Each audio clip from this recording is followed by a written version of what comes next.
రాజకీయాలలో జరిగే వాస్తవాలను కూడా చర్చించే ప్రయత్నం చేద్దాం. సో మొత్తానికి తెలంగాణ రాష్ట్ర వ్యాప్తంగా రాష్ట్ర ముఖ్యమంత్రి యనుమల రేవంత్ రెడ్డి తన సారథ్యంలోని మంత్రివర్గానికి సంబంధించిన పంపకాల విషయంలో తేడాలు ఏ తారాస్థాయికి చేరాయో మీ అందరికీ తెలిసిన విషయమే.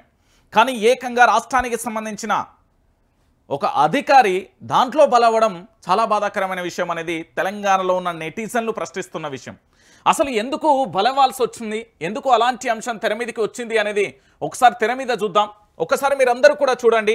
ఇక్కడ కనబడుతున్న ఆఫీసర్కు సంబంధించి పూర్తి స్థాయిలో ఈ టెండర్ల విషయంలో బలయ్యాడా, ఎందుకు ఆఫీసర్లకు సంబంధించి చాలా ఇబ్బందికరమైన పరిస్థితులు ఏర్పడుతున్నాయి ఈ తెలంగాణలో అవుట్ రైట్గా. అంటే మీరు ఎట్లనైనా ఆలోచించండి, ఎటువైపు నుండైనా ఎక్కడి నుండైనా పూర్తి స్థాయిలో కూడా సమాచారాన్ని సేకరించే ప్రయత్నం చేయండి. లేదా రాష్ట్ర ప్రభుత్వం వైపు ఆలోచించినా, మంత్రుల వైపు ఆలోచించినా, అధికారుల వైపు ఆలోచించినా, ఎటువైపు ఆలోచించినా కూడా ఫైనల్గా బలయ్యేది మాత్రం అధికారులే అనేది తేట తెల్లమైపోయిన పరిస్థితి. ముఖ్యమంత్రి బాగానే ఉంటుండు, మంత్రులు బాగానే ఉంటుర్రు, ఎమ్మెల్యేలు ఎమ్మెల్సీలు ఎంపీలు బాగానే ఉంటుర్రు, కానీ అధికారులు మాత్రం బలైపోతున్న పరిస్థితి కనబడతాను. మీరు గతంలో వైఎస్ రాజశేఖర రెడ్డి పీరియడ్లో కూడా అనేక మంది ఐఏఎస్లు బలైన సంఘటనలు కోకొల్లలుగా చూసాం. సో ఇప్పుడు మళ్ళీ రేవంత్ రెడ్డి పరిపాలనలో అదే జరుగుతుంది అనే అంశానికి సంబంధించి అధికారులలో చర్చలు కొనసాగుతున్న పర్వం కొనసాగుతుంది. ఏం జరిగింది, ఎందుకు అనేది ఒకసారి చూద్దాం. మూటల కొట్లాటకు ఐఏఎస్ బలి అంటూ కూడా ఒక ప్రధానమైన అంశం ఇక్కడ కనబడుతుంది. ఈ మూటల కొట్లాటకు ఐఏఎస్ల బలింది. ఒకసారి తెలంగాణ ప్రాంత ప్రజలారా దయచేసి ఆలోచించండి. రాష్ట్రంలో ముఖ్యమంత్రి కానీ మంత్రులు కానీ ఉన్నది దేనికోసం? ఈ రాష్ట్ర అభివృద్ధి కోసం, ప్రజల అభివృద్ధి, ప్రజల శ్రేయస్సు కోసం, గ్రామాల అభివృద్ధి కోసం, పట్టణాల అభివృద్ధి కోసం, రైతన్నల బాగు కోసం, కార్మికుల బాగు కోసం, నిరుద్యోగ యువతను ఉద్యోగ కల్పన కోసం మనం కామన్గా మాట్లాడే మాటలు. కానీ ఈరోజు ఏం జరిగింది? ఏకంగా రాష్ట్రానికి సంబంధించి పరిపాలన దక్షకులుగా, పరిపాలనకు పూర్తి స్థాయిలో ప్రభుత్వానికి ప్రజలకు మధ్య వారధిగా ఉండే ఆఫీసర్లు బలైపోతున్న పరిస్థితి కనబడుతుంది. దేనివల్ల బలైపోతున్నారు అంటే మంత్రుల వాటాల వల్ల, మంత్రులకు సంబంధించిన పంపకాల వల్ల బలైపోతున్నారు అని ఒక పత్రిక ప్రధానంగా కూడా ఇంత హైలైట్గా రాసింది అంటే ఎంత బాధాకరమైన విషయం ఒక్కసారి మీరందరూ కూడా ఆలోచించాలి. తెలంగాణలో ఉన్న యావత్తు సమాజం కూడా ఆలోచించాలి. ఈరోజు మార్పు పేరుతో అధికారంలోకి వచ్చిన కాంగ్రెస్ పార్టీ వాళ్ళ తలరాతలను అద్భుతంగా మార్చుకుంటుంది. కానీ వాళ్ళు తలరాతలను మార్చుకునే పనిలో భాగంగా అధికారులు బలైపోతున్న పరిస్థితి కనబడుతుంది. ఇంతకంటే దారుణం, ఇంతకంటే ఘోరం, ఇంతకంటే శోచనీయమైన అంశం ఇంకొకటి ఉండబోదేమో అనే అంశం కూడా తెర మీదకి వస్తుంది. ఎక్సైజ్ శాఖ ముఖ్య కార్యదర్శి రిజ్వీ విఆర్ఎస్ వెనుక బిగ్ భాగోత్తం అంటూ కూడా చూడొచ్చు. సో మద్యం లేబుల్ల ప్రింటింగ్ టెండర్లో జరిగిన అవినీతి బయట పెడుతూ నిరుడు అంటే అక్టోబర్ 11న నమస్తే తెలంగాణ ప్రచురించిన కథనం. ఎంత? మద్యం లేబుల్లపై దాదాపుగా 100 కోట్ల అవినీతి జరిగిందని ఒక పత్రిక రాస్తే దాని గురించి ఇప్పటి వరకు కూడా స్పందన లేదు. కానీ సరిగ్గా ఏడాది తర్వాత జరుగుతున్న అంశం ఏంటో తెలుసా? ఈ మద్యం టెండర్లలో 100 కోట్ల అవినీతి జరిగిందని దానికి సంబంధించిన ముఖ్య కార్యదర్శి ఏకంగా ఐఏఎస్ ఆఫీసర్ విఆర్ఎస్ తీసుకోవడానికి ప్రధానమైన కారణంగా మారిపోయింది అంటూ కూడా చర్చ కొనసాగుతుంది. అంటే ఈరోజు తెలంగాణ రాష్ట్ర వ్యాప్తంగా ప్రతి ఒక్కరూ కూడా ఆలోచించాల్సిన విషయం. ఈ తెలంగాణలో ఐఏఎస్ ఆఫీసర్లు బలైపోతున్న పరిస్థితి ఇంతకంటే దారుణం, ఇంతకంటే ఘోరం ఏముంటుంది? తెలంగాణ ప్రాంత ప్రజలారా మీరే ఆలోచించాలి దయచేసి. ఈరోజు పూర్తి స్థాయిలో కూడా ఇక్కడ జరుగుతున్న ఈ ఎపిసోడ్లలో ఒకసారి చూద్దాం.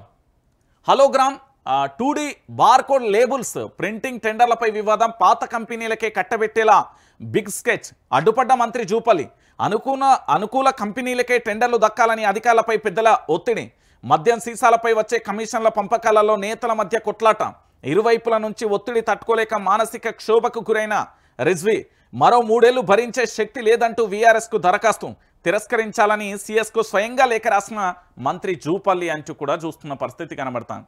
ఎక్సైజ్ శాఖ ముఖ్య కార్యదర్శి రిజ్వీ వీఆర్ఎస్ను తిరస్కరించాలని సీఎస్కు మంత్రి జూపల్లి రాసిన లేఖ.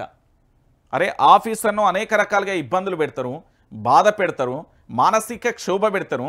ఆయన ఉద్యోగం చేయడం నాకు ఇష్టం లేదని ఆయన అటోగడు ఇటోగడు ఏనక ముందు ఏంద్రా ఈ పంచాయతీ తలకాయ నొప్పి, ఈ మానసిక క్షోభని భరించలేను అంటూ ఆయన వీఆర్ఎస్కి అప్లై చేస్తే ఆ వీఆర్ఎస్ను తిరస్కరించాలని మంత్రి సీఎస్కు లేఖ రాసుడు ఎక్కడైనా ఏ రాష్ట్రంలోనైనా చూసిర్రా మీరు? ఏ రాష్ట్రంలోనైనా చూసిర్రా మీరు? కానీ తెలంగాణలోనే గిట్ల ఎందుకున్నది? ఈ తెలంగాణలో గిట్ల ఎందుకు జరుగుతున్నది? ఒకసారి మనందరం కూడా ఆలోచించాలి. ఇది చాలా బాధాకరమైన విషయం. ఐఏఎస్ ఆఫీసర్లు పూర్తి స్థాయిలో కూడా మానసిక క్షోభను అనుభవిస్తున్నారు అంటే ఇంతకంటే దారుణ దరిద్రం ఇంకేముంటుంది? అరే 100 కోట్ల టెండర్లకు సంబంధించి గతంలో అక్టోబర్ 11వ తారీఖు మద్యం టెండర్లకు సంబంధించిన దాంట్లో ఏది లేబుల్ ప్రింటింగ్ ఉంటుంది కదా, ప్రింటింగ్ విషయంలో పాత కంపెనీలకే దక్కాలి, దాని నుంచి కమిషన్లు వస్తున్నాయి అనేది ఒక ప్రధానమైన చర్చ కొనసాగింది. అరే అనుకూల కంపెనీలకు ఇవ్వడం ద్వారా నేతల మధ్య కొట్లాట అయిందండి, ఇద్దరు మంత్రుల మధ్య కొట్లాట జరిగితే ఆఖరికి ఐఏఎస్ ఆఫీసర్ బలైపోయిందని బాధాకరమైన విషయం ఇది. ఇంతకంటే దారుణం ఇంతకంటే ఘోరమే ఉంటుంది. అరే ఐఏఎస్ ఆఫీసరు వీఆర్ఎస్కి అప్లై చేస్తే దాన్ని తిరస్కరించాలని జూపల్లి లేఖ ఎట్లా రాస్తాడు? అంటే ఒక నేత మీద ఉన్న కోపానికి ఓ అధికారి బలి కావాలనా? ఇంతకంటే బాధాకరమైన విషయం ఇంకేముంటుంది ఈ తెలంగాణలో? సీనియర్ ఐఏఎస్ అధికారి ఎక్సైజ్ ముఖ్య కార్యదర్శి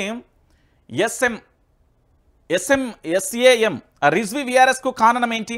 ఇంకా 8 ఏళ్ల ఆ సర్వీస్ ఉండగానే అకస్మాత్తుగా స్వచ్ఛంద పదవి విరమణ ఎందుకు తీసుకోవాల్సి వచ్చింది? మద్యం లేబుళ్ల తయారీ కుంభకోణమే ఆయన వీఆర్ఎస్కు దారి తీస్తుందా? మూటల కోసం పెద్దల మధ్య జరిగిన కొట్లాటలో రిజ్వీ బలయ్యారా? అటు పెద్దలకు సర్ది చెప్పలేక మంత్రిని సమన్వయం చేసుకోలేక ఉద్యోగాన్ని వదులుకున్నారా? లేదా కుంభకోణంలో ఆయన పాత్ర కూడా ఉన్నదా? ఇప్పుడు ఐఏఎస్ వర్గాలలో జరుగుతున్న తీవ్రమైన చర్చ ఇది. దీనిపై నమస్తే తెలంగాణ లోతుగా అధ్యయనం చేయగా సంచలనాత్మకమైన విషయాలు వెలుగులోకి వచ్చాయి. High security holograms 2D barcode labels తయారీ టెండర్లకు సంబంధించిన ఇద్దరు అధికార పక్ష నేతల మధ్య జరిగిన కొట్లాటకు ఈ ఐఏఎస్ ఆఫీసర్ బలయ్యిండు అనేది ప్రధానమైన అంశం. ఇక చూడుర్రి, ఇగో ఈ సారు ఐఏఎస్ ఆఫీసర్ ఏం చేసిండు అంటే మద్యం లేబుల్లకు సంబంధించిన టెండర్లు, దాంతోపాటు ఏది హలోగ్రామును 2D బార్కోడ్ ఉంటుంది కదా, ఆ బార్కోడ్కు సంబంధించి మద్యం లేబుల్ల టెండర్ జరిగినప్పుడు పాత కంపెనీలకి ఇవ్వాలని ఒక మంత్రి అట, లేదు కొత్త కంపెనీలకి ఇవ్వాలని ఇంకొక మంత్రి. వీళ్ళిద్దరూ అటువైపు ఇటువైపు ఒత్తిడి చేసి లేదు ఇక ప్రభుత్వం ఎవరికి చెప్తే వాళ్ళకే ఇద్దామంటే ప్రభుత్వం అంటే మేము మంత్రులం కదా, మేము చెప్పిందే వేదం అంటూ వాళ్ళు ఒత్తిడి చేసిలట. సరే ఒత్తిడి చేసిన తర్వాత వచ్చే పైసలు ఉంటాయి కదా దాంట్లో. ఇప్పుడు ఒక టెండర్ దక్కింది అంటే అంత సింపుల్గా దాని వెనుక ఎలాంటి అవినీతి లేదు అని చెప్పడానికి ఆస్కారమే లేదు. లేదా ఒక టెండర్ సాధించుకున్నారు అంటే దాని వెనుక అవినీతి ఉందా లేదా అనే విషయాన్ని కూడా మనం చెప్పడానికి చాలా క్లారిటీగా ఉంటుంది. సో ఇక్కడ టెండర్ల విషయంలో ఏం జరిగింది, వాళ్ళు టెండర్ వచ్చిన తర్వాత ఆ పంపకాలలో ఇద్దరు నేతల మధ్య కొట్లాట మొదలైంది. అది 100 కోట్ల ముచ్చట. 100 కోట్ల ముచ్చట్లలో ఏం జరిగింది, సరి 50 కోట్లు రావాలి. ఇంకా దాంట్లో ఏం జరిగిందో ఏం కథ దేవుడికి ఎరక వాళ్ళకి ఎరక, ఈ సార్కి ఎరక, అక్కడ జరిగిన వాళ్ళకి తెలుసా. దీని మీద ఇన్వెస్టిగేషన్ చేసో లేదా ఇంటెలిజెన్స్ రిపోర్ట్ ఇచ్చో పోలీసు వ్యవస్థ రిపోర్ట్ ఇస్తే అప్పుడు మనకు ఒక క్లారిటీ వస్తుంది, మనకు తెలుస్తుంది. కానీ ఇప్పుడు అంత క్లారిటీ లేదు. ఎందుకు అంటే వాళ్ళు బయటికి చెప్తే ఆ ఇద్దరు మంత్రి ఇంకొక ఆయనన్నా చెప్పాలి, లేకపోతే ఈ సార్ అన్న చెప్పాలి. వీళ్ళు ముగ్గురు కూడా మౌనమే అంగీకార సూచిక లెక్క ఉన్నారు, ఒకరి మీద ఒకరు. ఈసారి వీఆర్ఎస్కి అప్లై చేస్తే మంత్రి జూపల్లి ఎట్టి పరిస్థితులలో ఆయనకు వీఆర్ఎస్కు ఎట్టి పరిస్థితుల్లో దాన్ని రిజెక్ట్ చేయాలంటూ అటు లేఖ రాస్తున్నాడు. ఇంకొక వైపున ఏంది నా వాటా నాకు రావాలని ఇంకొక ఆయన లొల్లట. ఈ ఇద్దరి మధ్యలో లొల్లి మధ్యలో ఒక ఐఏఎస్ ఆఫీసర్ బలైతున్నాడు అంటే ఇంతకంటే బాధాకరమైన విషయం ఏముంటుంది? ఇది ఐఏఎస్ వర్గాలలో తీవ్రమైన చర్చగా మారిపోయింది. నిజంగా ఇండియన్ అడ్మినిస్ట్రేషన్ సర్వీస్కు సంబంధించి ఐఏఎస్ ఆఫీసర్లు చదువుకొని ఒక ఉన్నతమైన ఐఏఎస్ ఆఫీసర్ ఐఏఎస్ పోస్ట్లో ఉండి ఒక జిల్లాకు బాస్గా ఉండి రాష్ట్ర ప్రభుత్వం నిర్వహించే ప్రభుత్వ కార్యక్రమాలు కానీ లేదా రాష్ట్ర ప్రభుత్వం వచ్చే మంచి ఫలాలను కానీ ప్రజలకు అందించడంలో ప్రత్యక్షమైన భాగస్వామ్యం ఉన్న ఈ ఆఫీసర్లను చుట్టుముట్టు కూడా ఇబ్బంది పెడుతున్నారు ఈరోజు. మీరు అన్నారు కదా తెలంగాణ ప్రాంత ప్రజలరా, కాంగ్రెస్ పార్టీ వస్తే ఏమొస్తుంది? మార్పు వస్తుంది. ఏడ మార్పు వచ్చిందన్న? పంపకాలలో మార్పు వచ్చింది, వాటాలలో మార్పు వచ్చింది, సాధించుకోవడంలో మార్పు వచ్చింది. గింతే. మొత్తానికి పైసల లొల్లి తప్ప తెలంగాణ కాంగ్రెస్ ప్రభుత్వంలో వేరే ఏదైనా కనబడుతున్నదా? పలానా నల్గొండ జిల్లాలో అభివృద్ధి కనబడ్డదా, పలానా ఆదిలాబాద్లో కనబడ్డదా, పలానా ఖమ్మంలో కనబడ్డదా, పలానా వరంగల్లో కనబడ్డదా, లేకపోతే నిజామాబాద్లో కనబడ్డదా, హైదరాబాద్లో కనబడ్డదా? ఏడ కనబడ్డదన్నా? ఏడలేదు. ఎక్కడికక్కడ కూడా పూర్తి స్థాయిలో కూడా ప్రజల రక్తాన్ని పీడించుకొని తాగి అడ్డగోలుగా సెటిల్మెంట్లు చేసి టెండర్లు వేసి వాటిలో అవినీతికి పాల్పడి సంపాదించుకునే పనిలో మార్పు వచ్చింది తప్ప ప్రజల జీవితాలలో మార్పు రాలే. వచ్చింది ప్రజల జీవితాలలో బ్రహ్మాండమైన మార్పు వచ్చింది. ధనిక నుండి మధ్యతరగతి కుటుంబాన్ని, మధ్యతరగతి నుండి పేద కుటుంబాలకు తినడానికి తిండి లేని పరిస్థితికి పోయింది. ఆనాడు ఉద్యోగం ఉండే నేడు నిరుద్యోగులుగా మారిపోయాడు. నేడు ఉద్యోగం కోసం ఎదురు చూసి అల్లాడిపోతున్న పరిస్థితులు కనబడుతున్నాయి. ఇంతకంటే బాధాకరమైన విషయం ఏముంటుంది? ఒక ఐఏఎస్ ఆఫీసర్ అండి, ఒక ఐఏఎస్ ఆఫీసరు అధికార పార్టీకి సంబంధించిన నేతల మధ్య కొట్లాటలో భలే స్వచ్ఛందమైన విరమణకు అప్లై చేస్తే ఆయనను ఎక్కడికక్కడ అడ్డుకునే ప్రయత్నం చేస్తున్నారు. మరి దీని మీద ఏమైనా ఎంక్వైరీ చేస్తారంటే వీళ్ళు ఎందుకు చేస్తారు? వాళ్ళకి ఏమొస్తుంది చెప్పు, నాకు అర్థం కాదు. వీళ్ళకి ఏమొస్తుంది? ఎందుకు చేస్తారు? వీళ్ళు చేయలేరు, వీళ్ళ వల్ల కాదు. ఎందుకు అంటే ఇప్పుడున్న పార్టీ మొత్తం దోసుకోవాలి. చెరువులలో నల్లమచ్చి కనబడ్డా, లేదా గుట్టలలో రాళ్ళు కనబడ్డా, లేదా ఫ్లైఓవర్లో పెయింట్ కనబడ్డా, బాత్రూంలో హైదరాబాద్లో టాయిలెట్లు ఉంటాయి కదా వాటి హోల్డింగ్లు కనబడ్డా, మెట్రో పిల్లర్లకు హోల్డింగ్లు కనబడ్డా, ప్రకటనలకు సంబంధించి ఎక్కడైనా కమిషన్ అంతే, ఇంకో ముచ్చటే లేదు. మీరు ఎటువైపు అయినా చూడండి, ఎక్కడైనా చూసుకోండి, దాచుకోవడం care of address Congress party. ఎక్కడ? తెలంగాణలో. ఇది లైవ్ ఎగ్జాంపుల్. ఇంతకంటే ఇంకా మనం ఏం చెప్పలేం. తెలంగాణ ప్రాంత ప్రజలందరికీ కూడా తెలవాల్సింది మొన్న జరిగిన మంత్రి కొండా సురేఖకు సంబంధించిన మాజీ ఓఎస్డీ సుమంత్కు సంబంధించిన ఎపిసోడ్ పెద్ద ఉదాహరణ. దక్కన్ సిమెంట్ సంబంధించిన వ్యక్తుల మీద నొదటి మీద పాయింట్ బ్లాక్లో పెట్టి బెదిరించిర్రు. ఆ కేసు ఏమైపోయింది? అది జడ్చర్ల ఎమ్మెల్యే పాపం ఆయన యువకుడు అనిరుద్ధ్ రెడ్డి ఆయన కంప్లైంట్ చేసిండు కదా మంత్రి పొంగులేటి మీద. ఏమైంది? మంత్రి పొంగులేటికి సంబంధించి ఈడి దాడులు జరిగినాయి కదా, ఏమైంది? సమాధానం ఉందా? ఏదీ లేదు కదా. కాంట్రాక్టర్లకు సంబంధించి సర్పంచ్ బిల్లులు చెల్లించిల్లా? ఎంత కమిషన్ అడిగిర్రు? 20% కమిషన్ అడిగిర్రట. ఏమైంది? దాని విషయంలో ఏమన్నా జరిగిందా? జరగలే.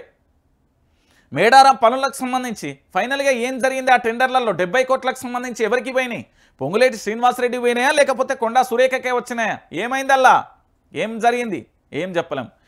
ఏది భూపాల్పల్లి ములుగు నియోజకవర్గానికి ఖమ్మం నియోజకవర్గంలో ఇసుక మాఫియా జరుగుతుంది. రోజుకు ₹1 కోటి ఒక ఎమ్మెల్యే ఒక మంత్రి కొడుక్కిస్తారు. దాని గురించి ఏమన్నా జరిగిందా? దాని గురించి సమాధానం లేదు. కరీంనగర్లో బూడిద స్కామ్ జరిగిందని పాడి కౌశిక్ రెడ్డి ఆరోపణ చేసిండు. దాని గురించి ఏమన్నా సమాధానం ఉందా? లేదు. గిన్ని అంశాలు, గింత అవినీతి తెలంగాణలో జరుగుతూ ఉంటే, దీని గురించి మాట్లాడుతూ ఉంటే, దీని గురించి కనీసం కూడా ఎక్కడైనా దర్యాప్తు సంస్థలు కనబడ్డాయా? ఈ తెలంగాణలో మళ్ళీ భారతీయ జనతా పార్టీ అని ఒక గొప్ప పార్టీ ఉంటుంది. కేంద్రంలో అధికారంలో ఉంటుంది, రాష్ట్రంలో మాత్రం ఏమీ చేయలేదు. ఏం పీకేది లేదు పొడి చేయలేదు. తెలంగాణలో గింత అవినీతి, గింత రచ్చరచ్చ జరుగుతూ ఉంటే కనీసం వాళ్ళ మీద ఎంక్వైరీ చేయాలి, వాళ్ళ మీద ఈడీకో లేకపోతే సిబిఐకో ఇతరత్ర దర్యాప్తులు చేద్దామన్న ఆలోచన కూడా లేకుండా బాయ్. ఇంతకంటే ఘోరం, ఇంతకంటే దారుణం ఇంకేముంటుంది? ఒకసారి ఆలోచించండి. తెలంగాణ ప్రాంత ప్రజలందరూ కూడా ఆలోచించాలి. ఈరోజు చివరికి ఐఏఎస్ ఆఫీసర్లు కూడా బలైపోతున్నారు కదా. అరే ఇసుక మాఫియా చేస్తారు, బూడిద స్కామ్ చేస్తారు, ఏది కంట్రోల్ బియ్యం స్కామ్ చేస్తారు, ఆఖరికి అటవీ భూములను స్కామ్ చేస్తారు, టెండర్లలో స్కామ్ చేస్తారు, కమిషన్లు అడుగుతారు, పరిశ్రమలు పెడితే పాయింట్ బ్లాక్లో గన్ను పెడతారు. గిదా తెలంగాణ? దీనికోసమా తెలంగాణలో ఉన్న దాదాపుగా ప్రతి ఒక్కరూ కూడా నాడు తెలంగాణ ఉద్యమంలో పాల్గొని ప్రత్యేక తెలంగాణ రాష్ట్రాన్ని తీసుకొచ్చింది దీనికోసమా? తీసుకొచ్చిన సంపద అంతా దోచుకోండి కాంగ్రెస్ పార్టీ నేతలకు అప్పచెప్పనీక. దీంట్లో ఐఏఎస్ ఆఫీసర్లు బలి కావాలన్నా? ఏం పాపం చేసిరండి వాళ్ళు? ఏమన్నా సమాధానం ఉందా? ఐఏఎస్ ఆఫీసర్లకు సంబంధించి ఏమన్నా ఎందుకు వాళ్ళని బలి చేస్తున్నారు? దీనికి సంబంధించి ఏమన్నా క్లారిటీ ఇవ్వగలుగుతుందా ఈ ప్రభుత్వం? అరే ఇంకెన్నాళ్ళు దోసుకుంటారండి ప్రజల సొమ్ము? మీ పార్టీలో రాజగోపాల్ రెడ్డి ఉన్నారు, ఆయనను చూసి సిగ్గు తెచ్చుకోవాలి.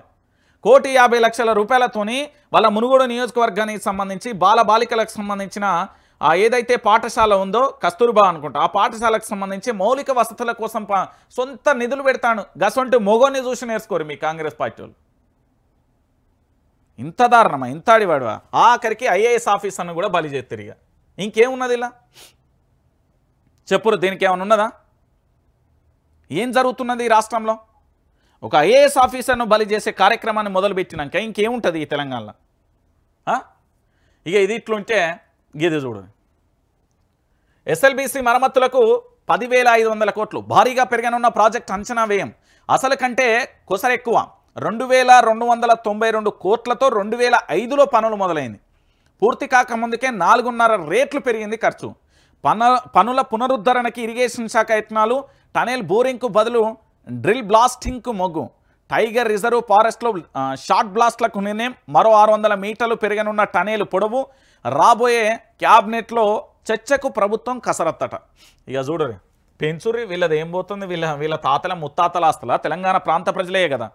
ఈ ప్రజలకు సంబంధించిన సొమ్మును ఎట్లయినా తినచ్చు. అదేదో వెనకట ఒక సామెత ఉంది, మా తాత చెప్తుండే, ఇది రాజుల సొమ్ము రాళ్లపాలు అంటారు కదా. ఇలా తెలంగాణ సొమ్ము అంతా కాంగ్రెస్ నేతల పాలైపోతుంది. వాళ్ళే వాటాలు మూటాలు మొత్తం చదువుకునుడే, ఇంకా ముచ్చటే లేదు.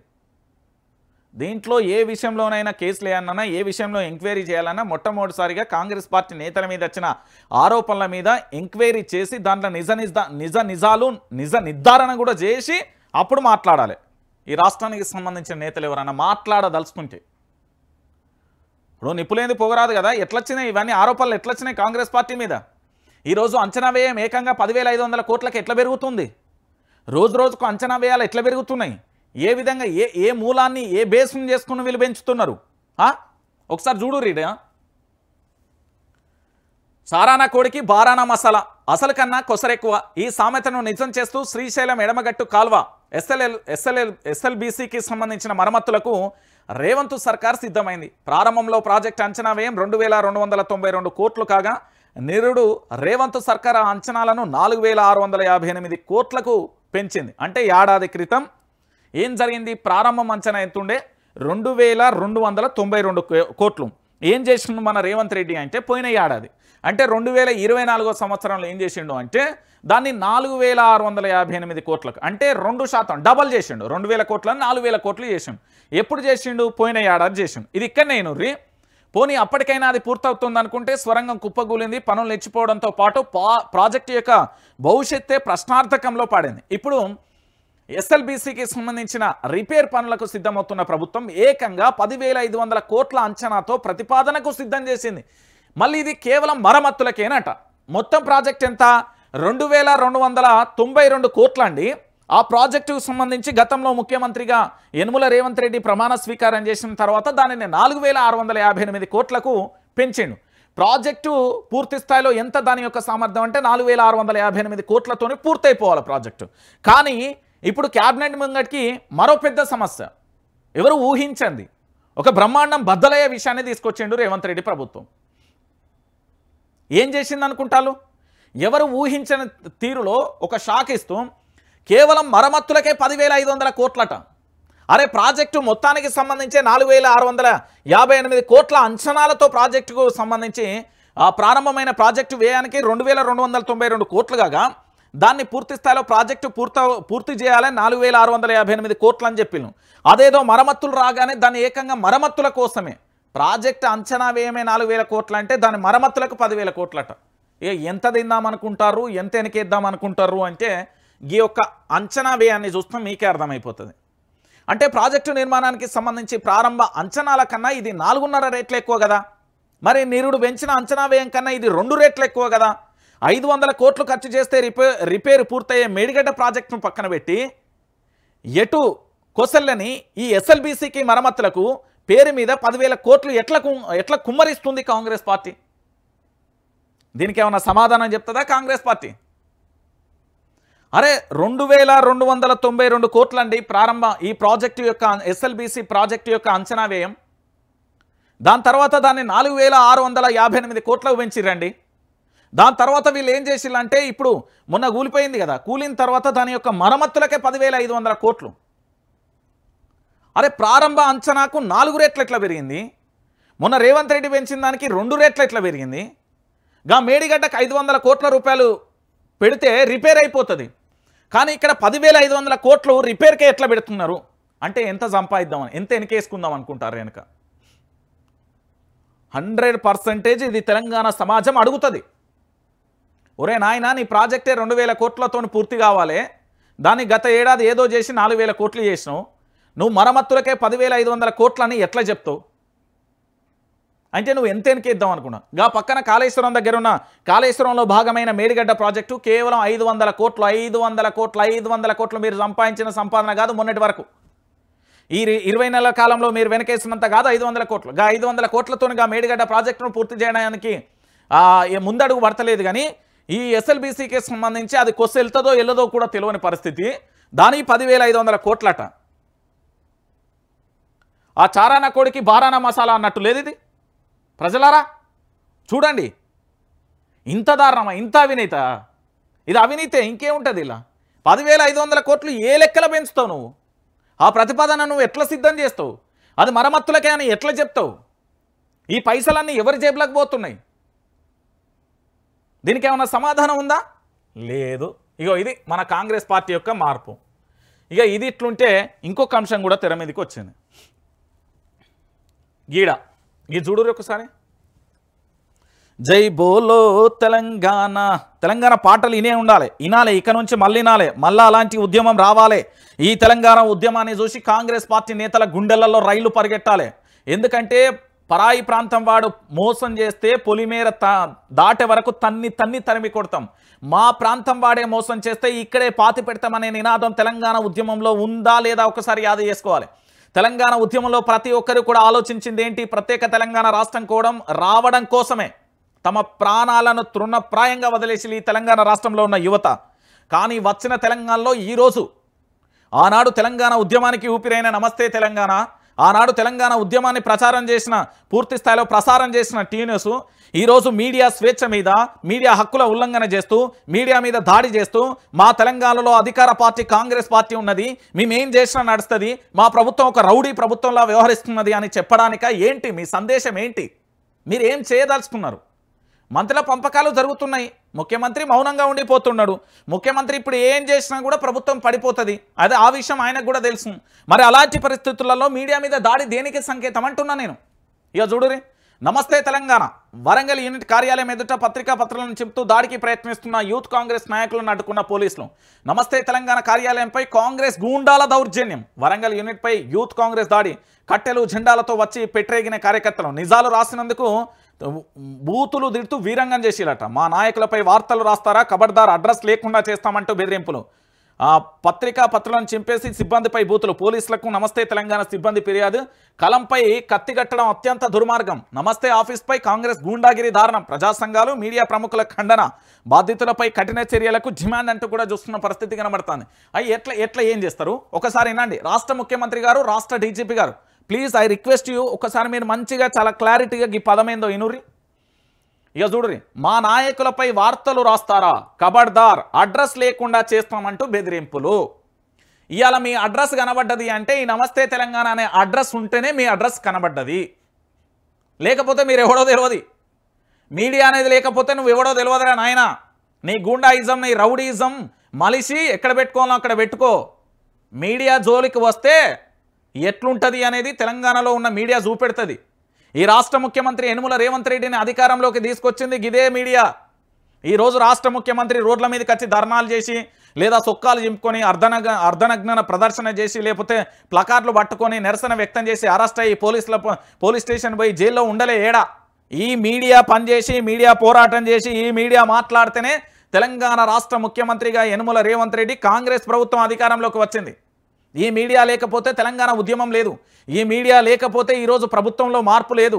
ఈ మీడియా లేకపోతే ఎట్లుండేదో ఒకసారి ఆలోచించుకో. నీ గూండాయిజం, రౌడీయిజం మలిసి జేబులో పెట్టుకో. ఏమయ్యా ముఖ్యమంత్రి, మీ కాంగ్రెస్ గూండా గురే ఈ తమాషాలేంది, ఈ చిల్లర చేష్టలేంది, ఈ రౌడీయిజం ఏంది, ఈ దౌర్జన్యం ఏంది? మీడియా మీద ఎవల జాగిరిది? కలం మీద దగ్గరికి వచ్చి ఏకంగా మీడియా మీదకి వచ్చే దాడి చేస్తారా? సిగ్గు అనిపిస్తలేదు? ప్రభుత్వం చలనం ఉందా లేదా? పోలీసు వ్యవస్థ మొత్తం అరెస్టు చేయాలి, వాళ్ళను అరెస్టు చేసి బొక్కలో వేయాలి. అరే కాంగ్రెస్ పార్టీ అయితే, బీజేపీ అయితే, బీఆర్ఎస్ అయితే, ఎవరైతే మాకేంది భయ్? తప్పు చేసినోని నడి రోడ్డు మీద కలంతో రాసి పెడతాం. అరే గింత దారుణమా, గింత ఘోరమా? ఒక పత్రిక మీద అక్కడికి వెళ్ళి కట్టెలు జెండాలతోని వచ్చి పెట్టరేగిపోయారట. నిజాలు రాస్తే తప్పే ఉన్నదండి. ఏందోనట మా నాయకుల మీద వార్తలు రాస్తారు, రోజు రాస్తాం, పుంకాలుగా రాస్తాం. ఎవరో ఆ నాయకుని రమ్మనే సరే, ఆయన ఎట్లా గెలిచిండో రమ్మను. ఆయన ఏ పత్రికను ఎన్నికల ముందు ఎవరి దగ్గర దండాలు పెట్టిండు, ఎవరిని బతలాడిండో రమ్మను. నేను తీయను మరి సీసీ ఫుటేజ్ ఉన్నది, బ్రహ్మాండంగా ఉంటుంది మా దగ్గర డంప్ ఇది, గుప్త నిధులు లెక్క మా దగ్గర మస్తున్నాయి. సమయం సందర్భం వచ్చినప్పుడు అప్పుడు జల్లుతా అంటే ఉండాలి, ఇక ఉరుకులు పరుగులు పెట్టాలి. మళ్ళీ ఆంధ్రప్రదేశ్గా ఆ పక్కనున్న ఛత్తీస్గఢ్గా ఈ పక్కనున్న తమిళనాడు మహారాష్ట్రన ఎటు పారిపోతారో పారిపోరు. అప్పుడు తెలంగాణ ప్రాంత ప్రజలు ఏదో రోజు బట్టలిప్పి కొట్టే రోజు వస్తుంది పక్క. మీడియా మీద దాడేందండి, మీడియా మీద దాడేంది పక్కా రాస్తారు భయ్. మీడియా అంత సింపుల్గా ఏం వారు. అరేగా కొండ సురేఖకు సంబంధించిన మాజీ ఓఎస్టీ సుమంత్ ఆయనను అరెస్టు చేయాలని పోరాటం చేయరి. గా ఖమ్మంలా, గా మొలుగులా, గా భూపాల్పల్లిలో ఇసుక దందా జరుగుతుంది, దాని సంగతి ఏందో అని పోరాటం చేయరి. గా బూడిది స్కామ్ జరుగుతుంది, గా రామగుండంలా అటేది సింగరేణి ప్రాంతాలలో దాని సంగతి ఏందో చూడురి. అరే నిరుద్యోగులకు ఉద్యోగ అవకాశాలు లేవు, దాని సంగతి ఏందో చూడురి. 6 గ్యారెంటీలు 13 అంశాలు 420 హామీలు నెరవేర్చమని ధర్నాలు చేయర్రి. నిరుద్యోగులకు ఉద్యోగ అవకాశాలు కల్పించాలని ధర్నా చేయర్రి. హైదరాబాద్లో ఇల్లు కూల్చేసి వాళ్ళకి ఇల్లు కట్టియాలని ధర్నా చేయర్రి. సున్నం చెరువు దగ్గర అల్లాడిపోతున్నారు హైదరాబాద్లో వాళ్ళ జీవితాలలో వెలుగు నింపండి. ఇవన్నీ పక్కన పెట్టాట ఏదో పనికి మాలిన పనులు చేసుకుంటా మీడియా మీదకి వస్తారా? ఏం వరంగల్ ఏమన్నా రాసిచ్చిర్రా ఏంది? మీ జాగిరా? మీరు లంగ పనులు చేస్తుంటే కాంగ్రెస్ పార్టీ నేతలు లంగ పనులు చేస్తుంటే చూసుకుంటూ ఊకుంటారా మీడియా? ఏ ఊరు నుండి వచ్చిరా? మీడియా మీడియా మీడియా అంటే అంత సుల్కని అనుకుంటారా? మీ రాజకీయ పార్టీ తెల్ల సొక్కాలను నల్లగా చేసే చరిత్ర ఈ మీడియాకు ఉంటే. కలం జోలికి వస్తే ఎన్టీఆర్ఏ ముఖ్యమంత్రి పదం పోయింది. కలం జోలికి వచ్చినందుకు ఆయన పేరేం పేరు కిరణ్ కుమార్ రెడ్డి బాగా ఎగిరిండు. అప్పుడు ₹1 కూడా ఇయ్యం తెలంగాణకంటే ఆ ₹1 పదాన్ని కొట్టి రిపీట్ కొట్టి క్యాసెట్ అరిగేదాకా కొట్టి ఇచ్చి పెడితే మళ్ళీ జాడపత్తలేడు. ఆ లగడపాటి రాజగోపాల్ రెడ్డి జాడపత్తలేడు. సెక్రటరియట్ ముందు గేట్ కాడ ఊకున్నాడు, వెనక గేట్ కాడ నుండి జంపు. మీడియా జోలికి వస్తే ఏమైంది? పెద్ద పెద్ద హేమీ నాయకులే మట్టిలో కలిసిపోయి గంతకంటే అదా మీడియా జోలికి వస్తే ఏమనుకుంటారు? వీళ్ళట మీడియా జోలికి వచ్చేసి గూండాగిరి చేస్తారు. ఎట్లా చేస్తారా? మీ ఛానళ్ళు ఉన్నాయి నా దగ్గర, ఒక 15 ఛానళ్ళు ఉన్నాయి. చదవా నా పేర్లు? మీ ఛానళ్లకు ఎంతెంత పంపిస్తారు, ఏ ఆళ్ళని ఎవడెవడిస్తాడు, ఏ ఎమ్మెల్యే నుంచి మీరు తెత్తాలు, ఎక్కడెక్కడ నుండి తెత్తాలు, మీ వెహికల్ నెంబర్ ఏంది, మీరు ఏ టైంకి వెళ్ళు, ఏ టైం నుంచి ఎక్కడి దాకా వచ్చిళ్ళు, ఏ గంటల ఏ నిమిషాల ఏ సెకండ్ల ఎవరి దగ్గర కలిసిలో డాటా కూడా ఉన్నాయి. చెప్పనా మరి మీ 12 ఛానళ్ళ చరిత్ర? సోర్స్ ఆఫ్ ఇన్కమ్ ఎక్కడి నుండి వస్తుందో చెప్తాం. ఇవాళ తెలంగాణ ప్రాంతంలో నమస్తే తెలంగాణ ఈజ్ ఎ బ్రాండ్, అది అంతే. అది వాళ్ళు వాస్తవాలు రాస్తారు భయ్. ఏ పత్రిక రాస్తుంది? టిష్యూ పేపర్లు అయిపోయింది, కరపత్రాలు లెక్క అయిపోయినాయి మిగతా పత్రికలు. అరే విపక్ష పాత్ర పోషిస్తున్నది, బరాబరి పోషిస్తున్నది. ఈ పత్రికను పట్టుకొని ఏదో గూండాగిరి చేస్తారా? చెయ్యిరి. మీ ముఖ్యమంత్రి దాన్ని యాక్సెప్ట్ చేస్తాడంటే మేము కూడా చేస్తాం. మీ ముఖ్యమంత్రి దాన్ని మీడియా మీద జులుం చేయడం, మీడియా మీద దౌర్జన్యం చేయడం, మీడియా మీద దాడి చేయడం చేస్తాడు అంటే ముఖ్యమంత్రి ఓకే ఇది కరెక్టే అంటే బీఆర్ఎస్ పార్టీ కార్యకర్తలు కూడా చేస్తారు. మస్తున్నాయి కాంగ్రెస్ మీడియా, ఒకటారు ఉన్నా. అధికారంలో ఉంటే భయం భయ్, విపక్షంలో ఉంటే ఏం భయం? ఏమైతే దాంతోని? ఇది తెలంగాణ సమాజం. ఈ తెలంగాణ సమాజంలో మేధావులు ఉన్నారా? మీకే చెప్పేది, ఒళ్ళు దగ్గర పెట్టుకొని తెలంగాణలో జరుగుతున్న ప్రతి అంశం మీద మాట్లాడురి. లేదంటే బిడ్డ కబడ్దారు మీ జాతకాలని మేము చెప్తాం. మీ ఒక్కొక్కడి మేధావి అనేటోడు 8 మంది బినామీలతోని మీ ఆస్తులు ఎట్లెట్లా సంపాదించుకున్నారు, మీ కథలేంది, మీ పత్తాపారాలు ఏంది అన్ని బయట పెడతాం మేము. ఈ తెలంగాణలో మీడియా మీద దాడి జరిగితే మౌనంగా ఉంటారా? ఇది కొంతమంది మేధావి వర్గానికి, అందరినీ కాదు. మిగతా మేధావులు అబ్సల్యూట్లీ చాలామంది ఉన్నారు, వాళ్ళు అద్భుతంగా పనిచేస్తారు. వాళ్ళని అంటలేను, పని చేయని సన్నాసి మేధావులో చెప్తున్నాను నేను. దీని మీద అన్ని సంఘాలు, పౌర సంఘాలు, అన్ని సంఘాలు పూర్తి స్థాయిలో తీవ్రంగా ఖండించాల్సిందే. ఇక దాంతోపాటు జూబ్లీహిల్స్ ఎవరి వైపు వెళ్ళిపోతుంది, జూబ్లీహిల్స్ ఎక్కడ ఉంటుంది, జూబ్లీహిల్స్ విషయంలో ఏం జరుగుతుంది, మీకు ఒక ప్రధానమైన స్టోరీని కూడా నేను తయారు చేసిన, అతి త్వరలో మీ ముందు పెడతా. ఏంది అంటే బియాండ్ ప్రాక్టికల్, వాస్తవాల దృశ్యాన్ని మాత్రమే నేను తెర మీదకి తీసుకొస్తా. ఉన్నది ఉన్నట్టుగానే చెప్తా. తెలంగాణ భాషలో, ఊరు భాషలో మనం మాట్లాడుకున్నట్టే ఉంటాయి. ఇక రాను రాను కూడా ఊరు భాషనే ఉపయోగించాల్సి వస్తుంది, తెలంగాణ భాషనే ఉపయోగించాల్సి వస్తుంది. ఎందుకంటే ఈ ప్రభుత్వం చేసే ఆకృత్యాలను తట్టుకోలేక తెలంగాణ నాటు భాషను కూడా తెర మీదకి తీసుకొస్తా. ఖచ్చితంగా అదే మాట్లాడతా. ఎందుకు అంటే జూబ్లీహిల్స్ ఎన్నికలకు సంబంధించి చాలా బాధాకరమైన విషయం.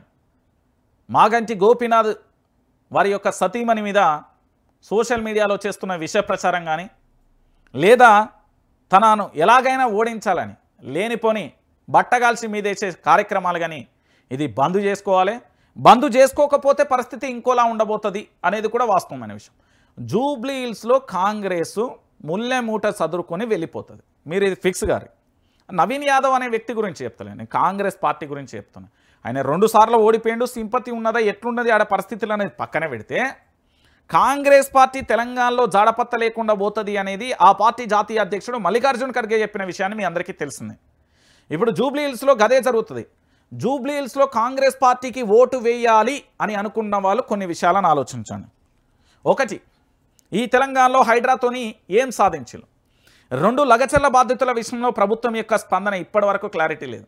రామన్నపేటకు సంబంధించిన సిమెంట్ ఫ్యాక్టరీ విషయం ఏమైపోయింది, దాంతోపాటు నిరుద్యోగుల విషయంలో ఏమైపోయింది. మీ 6 గ్యారెంటీలు 13 అంశాలు 420 హామీలు ఎక్కడ పోయినాయి, ఇసుక మాఫియా ఎక్కడి పోయింది, బూడిది మాఫియా ఏడి పోయింది, దాంతోపాటు భూముల సెటిల్మెంట్లు ఏడి పోయింది, రెవెన్యూ శాఖలో జరుగుతున్న విషయం ఏంది, మంత్రులకు కొట్లాటేంది, ఐఏఎస్ ఆఫీసర్లు 600 కోట్ల క్లబ్లో ఎట్లా చేరుతున్నారు, ఇవన్నీ కూడా చెప్పాల్సిన ఆవశ్యకత ఉంటుంది. నాడు మీరు బైబిల్, ఖురాన్ లేదా భగవద్గీత అనుకున్న మేనిఫెస్టో ఈరోజు ఎందుకు ఆ విధంగా మీరు ప్రజలకు ఇంప్లిమెంటేషన్ చేసి ఆ ఫలాలను ఎందుకు ఇస్తలేరు?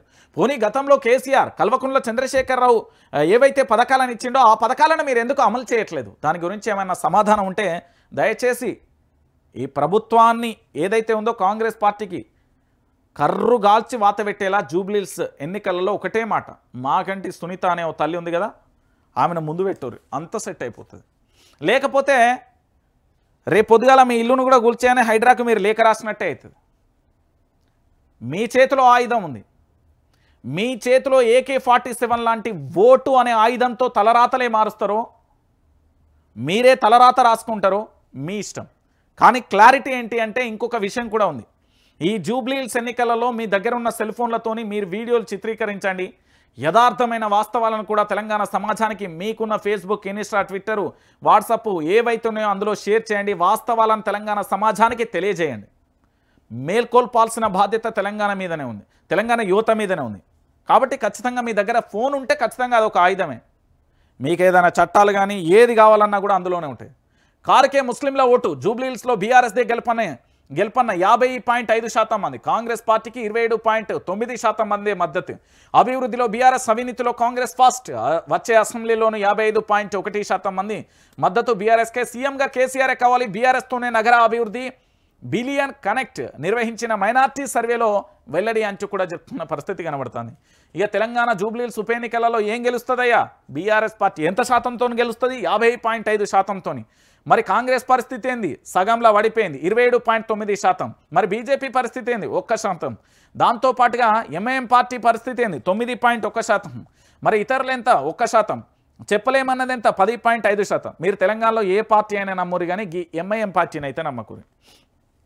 2018లో ఎవరికి మద్దతు ఇచ్చిళ్ళు, 2013లో ఎవరికి మద్దతు ఇచ్చిళ్ళు, ఇప్పటికి ఎవరికి మద్దతు ఇస్తారనేది ఆలోచించు.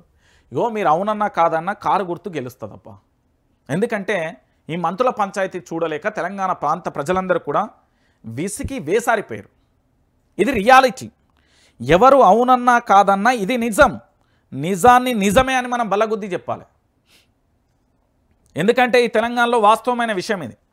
సో కాబట్టి పూర్తిగా కూడా బీఆర్ఎస్ పార్టీ వైపు జూబ్లీహిల్స్ ఓటర్లు ఉన్నారన్న ఈ సర్వే ఎంత బలం చేకూరుస్తుందో, ఈ తెలంగాణ తలరాతను మారవాలన్నా ఆ జూబ్లీహిల్స్ ఎన్నికల వల్లనే అవుతుంది అనే విషయాన్ని కూడా గుర్తుపెట్టుకోరు. ఇక దీంతో పాటు ఇంకొక అంశాన్ని నేను చూసిన, ఇగో గిడ మాజీ మంత్రి తన్నీరు హరీష్ రావు తెలుసు కదా. నేనేమంటా అంటే 6 అడుగుల బుల్లెట్ అంటాం. తెలంగాణ ఉద్యమం నుంచి ఆయనకు ఒక ముద్దుగా తెలంగాణ ప్రాంత ప్రజలు పెట్టుకున్న పేరు. అయితే నిన్న ఒక అంశం జరిగింది. తులం బంగారంపై మంత్రి వివేక్ నిలదీస్తున్న మహిళలు. తులం బంగారం ఏమైంది? చెప్పినట్టు బంగారం ఇయ్యకుంటే బాగుండదు. కాంగ్రెస్ వచ్చినాక ఒక్కటి చక్కగైతే లేదు. కేసీఆర్ ఉన్నప్పుడే అన్ని మంచిగా ఉండే. మీ ప్రభుత్వం అంతా నాశనం చేసింది. మంత్రి వివేక్ను నిలదీసిన మహిళలు. సిద్దిపేటలో కళ్యాణలక్ష్మి, షాదీ ముబారక్ చెక్కుల పంపిణీలో మంత్రికి చుక్కెదురు. అప్పులపై చర్చలకు సిద్ధమా అంటూ కూడా హరీష్ రావు సవాల్ విసిరిండు. ఏం జరిగింది? గత బీఆర్ఎస్ ప్రభుత్వం మీద, అంటే గత కేసీఆర్ ప్రభుత్వం మీద అభాండం వేయబోయిన మంత్రి వివేక్ వెంకటస్వామికి చుక్కెదురైంది. ఇప్పటి కాంగ్రెస్ సర్కార్ గతం కంటే కేసీఆర్ కంటే నయమన్న వాస్తవం ఈ సందర్భంగా ఆయనకు బోధపడింది. ఇగో ఇప్పటి కాంగ్రెస్ సర్కార్ కంటే గత కేసీఆర్ సర్కారే నయమన్న వాస్తవం ఈ సందర్భంగా ఆయనకు బోధపడింది. ఏదో అనుకుంటే మరేదో జరిగిందన్న నానుడి ఎదురైంది. ఇది ఆసక్తికరమైన అంశం కావడంతో అక్కడ ఉన్న మంత్రి అవాక్ కావడం ఆయన వంత అయిపోయింది. ఎందుకంటే సిద్దిపేట జిల్లా కలెక్టరేట్లో బుధవారం కళ్యాణ లక్ష్మి షాదీ ముబారక్ చెక్ల పంపిణీ సందర్భంగా ఏం జరిగింది తెలుసా? గీడ ఈయన పేరేం పేరు మంత్రి వివేక్ అన్న ఆడ ఉండి ఏం చేస్తున్నాడు అంటే కళ్యాణ లక్ష్మి చెక్కులు ఇస్తున్నారు, తులం బంగారం ఏమైందని అడిగితే కాదు ఈ వివేక్ ఏమో డబుల్ బెడ్రూమ్ ఇల్లులు ఏమైందని హరీష్ రావుని అడగమన్నాడు, ఇచ్చిండు కేసీఆర్ అన్నాడు. అక్కడే సల్లా పడ్డారు. మళ్ళీ ఏమైంది, తులం బంగారం ఏమైపోయింది, మీ కాంగ్రెస్ పార్టీ వచ్చినాక అంతా నాశనం అయిపోయింది, మీరు ఇచ్చేదద్దు ఏదద్దని ఇట్లా వెళ్ళిపోతా అంటే మళ్ళీ హరీష్ రావు పిలిచి అక్క తీసుకో అంటే తీసుకున్నాం. అంటే ఒకసారి ప్రజలకు ఎంత ఆగ్రహం, ఎంత ఆవేశం, ఎంత కోపం ఉన్నది కాంగ్రెస్ పార్టీ మీద అర్థం చేసుకోండి. ఇప్పుడు నేను ప్రభుత్వాన్ని విమర్శిస్తున్నా అని చాలామంది అంటున్నారు. విమర్శిస్తా, ప్రభుత్వం మంచిగా చేస్తే నేను ఎందుకు విమర్శిస్తా? ప్రభుత్వం మంచిగా చేస్తే నేను ఎందుకు విమర్శిస్తాను? నేను వద్దంటనా రేవంత్ రెడ్డి ముఖ్యమంత్రిగా? మంత్రులను పనిచేయకద్దంటనా? అధికారులను పనిచేయకద్దంటనా? ప్రభుత్వం ఎంబటే ఇప్పుడు రాజీనామా చేయమంటనా? ప్రభుత్వం మంచిగా చేస్తే ఎవరు ఎందుకు అంటారు? మీరు చక్కగా చేయకపోతేనే కదా ఈ బొక్కలన్నీ. ఈ బొక్కలల్లో మళ్ళీ అవినీతి బొక్కలు, అవినీతి బొక్కలలో అధికారులు బలి, ఆ అధికారులు బలి అవుతా అంటే మళ్ళీ వార్తలు రావచ్చు. ఎవరు తప్పు చేస్తున్నారు? ఏ నుండి వస్తుంది ఈ తప్పు? ఒకసారి ఆలోచించాలి. తెలంగాణ సమాజానికి నేను మళ్ళీ చెప్తున్నా, ఇక పోరాటం చేయాల్సిన బాధ్యత మీపైనే ఉంది. పోరాటం చేయాల్సిన సమయం సందర్భం కూడా ఆసన్నమైపోయింది. ఈరోజు తెలంగాణ రాష్ట్ర వ్యాప్తంగా ఉన్న ప్రతి ఒక్కరూ కూడా ఆలోచించాల్సిన విషయం ఇది. సో ఇక్కడ ఏమైపోయింది, మంత్రి వివేక్ ఏంది అంటే తన గొప్పతనాన్ని డబుల్ బెడ్రూమ్ ఇల్లు ఏమైంది అనేది మీరు అడుగుర్రి అంటే ఆల్రెడీ మాకు వచ్చింది, మీ తులం బంగారం ఏందని గట్టిగా అడిగా. ఆడబిడ్డ గట్టు ఉంటుంది మా తెలంగాణ ఆడబిడ్డ, తెలంగాణ పౌరుషం అంటే ఏమో అనుకున్నారు కానీ తెలియదు, పాపం తెలియదు. నేను చెప్తున్నా కదా. ఇక ఇంకొక విషయం ఏంటంటే నేను ఒక తంబు వేసిన. ఏం తంబు అంటే తెలంగాణ రాష్ట్ర వ్యాప్తంగా మీ అందరికీ తెలిసిన విషయమే. ఏడవా కారు టాప్ గేరు, జూబ్లీహిల్స్లో దూసుకుపోతున్న బీఆర్ఎస్ కాంగ్రెస్ కంటే 11-12% ఓటర్లతో లీడ్ అంటూ కూడా చెప్పిన పరిస్థితి కనబడతాను. జూబ్లీహిల్స్ ఉప ఎన్నికలో ఏం జరిగింది? జూబ్లీహిల్స్ ఉప ఎన్నిక బరిలో కాంగ్రెస్ అభ్యర్థి బల ప్రదర్శన కాస్త ప్రజలలో భయానకరమైన పరిస్థితులు సృష్టించినట్లుగా తెలుస్తుంది. నవీన్ యాదవ్ తీసిన నామినేషన్ ర్యాలీలో సిటీలోని టాప్ రౌడీ షీటర్లు పాల్గొనడం చర్చనీయాంశంగా మారింది. రౌడీ షీటర్లు అంతా ఒకే చోట కనిపించడంతో జనమంతా కూడా భయాందోళనకు గురి అయినట్లుగా చర్చ జరుగుతుంది. కాంగ్రెస్ అభ్యర్థికి ఓటు వేస్తే రేపు ఈ ప్రాంతం అంతా రౌడీ రాజ్యంగా మారుతుందని టెన్షన్ పడుతున్నారు. దీంతో నిన్న మొన్న వరకు కాస్త సానుకూలంగా ఉన్న జనం సైతం హడలిపోతున్నారు. దీంతో కాంగ్రెస్ పార్టీ అభ్యర్థి బల ప్రదర్శన కాస్త తనకు నెగిటివిటీగా తెచ్చిపెట్టినట్లయిందన్న అభిప్రాయం కూడా వ్యక్తమవుతుంది. వామ్మో రౌడీ షీటర్లు, నవీన్ కుంపముంచిన నామినేషన్ ర్యాలీ, హైదరాబాద్లోని రౌడీ షీటర్లతో నవీన్ బల ప్రదర్శన, భారీ ర్యాలీతో జూబ్లీహిల్స్ ప్రజలలో భయాందోళనలు, రౌడీ రాజ్యం చేస్తారన్న భయంలో ఓటర్లు. నవీన్ ర్యాలీ యూత్ని అట్రాక్ట్ చేసిన పెద్దలు, ఎడ్యుకేషన్ పీపుల్స్ను భయపెట్టిన వైనం, చేతులెత్తేసిన చేతుల నెగిటివిటీని మూటగట్టుకున్న కాంగ్రెస్ అభ్యర్థి, పార్టీల ముఖ్యులు అధిష్టానం సైతం సీరియస్ అయినట్లుగా సమాచారం అంటూ కూడా చెప్పిన పరిస్థితి కనుక. నవీన్ యాదవ్ ఏంది అంటే నవీన్ యాదవ్ గెలవాలి, 2 సార్లు ఓడిపోయింది కాబట్టి ఈసారి గెలవాలన్న ఒక కష్టం మీద ర్యాలీ తీసింది. కాదంటే ఏం జరిగిందంటే హైదరాబాద్లో ఉన్న టాప్ రౌడీ షీటర్లంతా కూడా దాంట్లో అందరూ వచ్చేటాలకు అదొక భయానకరమైన పరిస్థితిలా మారిపోయిందనే అంశం ఇక్కడ చర్చనీయాంశంగా మారుతుంది. సో మొత్తానికి ఇక్కడ జరిగే అంశం ఏంటంటే తెలంగాణ ప్రజలందరూ కూడా ఆలోచించాల్సిన విషయం ఏంటంటే కేసీఆర్ త్వరలో జూబ్లీహిల్స్ ప్రచారానికి రాబోతున్నాడు. బస్సు యాత్ర ఉంటుంది, పాదయాత్ర కూడా, అంటే బస్సు యాత్ర మొత్తం ఉంటుంది, ర్యాలీ అయితే ఖచ్చితంగా ఉంటుంది. జూబ్లీహిల్స్ ఓటర్ల కోసం కాదు, తెలంగాణ భవిష్యత్తు కోసం ఆలోచించండి అని ఒక నినాదం అయితే రాబోతుంది. చాలా స్పష్టంగా కేసీఆర్ రాక కోసం తెలంగాణ సమాజం ఎందుకు ఎదురు చూస్తున్నది అంటే ఈ తెలంగాణలో 22 నెలల పాలనలో జరిగిన ప్రతి ఎపిసోడ్ను కూడా చూసారు, జరగబోయే ప్రతి ఎపిసోడ్ను కూడా చూస్తారు, వాస్తవ దృశ్యాలను కూడా చూస్తారు, అసలు సిసలు అయిన వాస్తవ కోణాన్ని కూడా మీరు చూసే పరిస్థితి ఉంటుంది. నేనేమంటా అంటే నిజాలు నిర్భయంగా కూడా వినే పరిస్థితులు కూడా లేని పరిస్థితి ఉంది. ఎక్కడ చూస్తున్నా రౌడీ రాజ్యమే నడుస్తుంది. కాబట్టి కల్వకుంట్ల చంద్రశేఖరరావు రాకతోని అంతా చెత్తంతా కూడా డస్ట్బిన్లకు వెళ్ళిపోవాల్సిన పరిస్థితి వస్తుంది. ఖచ్చితంగా కూడా కేసీఆర్ ప్రచారంలో పాల్గొంటాడు. ఇంకొకటి ఏంటంటే నేడు జూబ్లీహిల్స్ ఎన్నికల మీద కేసీఆర్ సమీక్ష చేస్తున్నాడు. పార్టీ ముఖ్య నేతలతోని ప్రత్యేకమైన సమావేశం జరుగుతుంది. అసలు జూబ్లీహిల్స్ ఎన్నికలలో ఓటును ఆయుధంగా ఎలా మార్చుతుంది, అది బీఆర్ఎస్ వైపు ఎలా రాబోతున్నది, ఏం చేయబోతున్నారు, మీ దగ్గర ఉన్న కార్యాచరణ ఏంది, ఇంకేం చేయాలనుకోండి, సలహాలు సూచనలతో కూడిన భేటీ జరగబోతుంది. కేసీఆర్ సంచలనాత్మకమైన నిర్ణయం. ఎందుకంటే కేసీఆర్ మొట్టమొదటిసారిగా జూబ్లీహిల్స్ నియోజకవర్గానికి సంబంధించి పూర్తిగా కూడా ఖచ్చితంగా బీఆర్ఎస్ ఖాతాలో ఉన్న ఆ ఎమ్మెల్యే అభ్యర్థి గెలుపు మళ్ళీ బీఆర్ఎస్ ఖాతాలోకి రావాలి. మన పార్టీది అది, మన సీటు మనమే కాపాడుకోవాలి. ఎవరు ఎన్ని ప్రయత్నాలు చేసినా ఏం చేసినా అల్టిమేట్గా కూడా మన వైపే రావాలనేది పూర్తి స్థాయిలో కూడా కేసీఆర్ నిర్ణయించుకున్నాడు. కేసీఆర్ పూర్తి స్థాయిలో కూడా ఖచ్చితంగా కూడా సమీక్షా సమావేశం చేస్తున్న పరిస్థితి కనబడుతుంది. ఇక దాంతోపాటు కేటీఆర్ సమక్షంలో పెద్ద శ్రీశైలం కొడుకు చేరిక గౌతమ్ యాదవ్కు పార్టీ కండువా గప్పి ఆహ్వానించిన కేటీఆర్ అంటూ కూడా చెప్పిన పరిస్థితి కనబడుతుంది. ఇక చాలా మంది అంటారు పూర్తి స్థాయిలో కూడా జరుగుతున్న ప్రతి అంశానికి సంబంధించి నేనేమంటున్నానంటే మొత్తం జూబ్లీహిల్స్ ఎన్నిక కాదు, తెలంగాణ మొత్తం మళ్ళీ బీఆర్ఎస్ అయిపోతుంది. తెలంగాణ ఉద్యమంలో ఎట్లా బీఆర్ఎస్ అయిపోయిందో నేడు రేపు కూడా అట్లనే అయిపోయే ఛాన్సెస్ ఉంటుంది. ఖచ్చితంగా కూడా బీఆర్ఎస్ అట్లనే జరుగుతుంది. మీరు ఆలోచించాల్సిన విషయం అదొక్కటే. నేనేమంటున్నానంటే మన YR TV Telugu news channel ప్రతి ఒక్కరు అయితే సబ్స్క్రైబ్ చేసుకోరు. ఎందుకు చెప్తున్నా అంటే ఈ తెలంగాణలో జరిగే వాస్తవమైన ధృవీకరించాల్సిన విషయాలను మాత్రమే నేను చెప్తున్నా.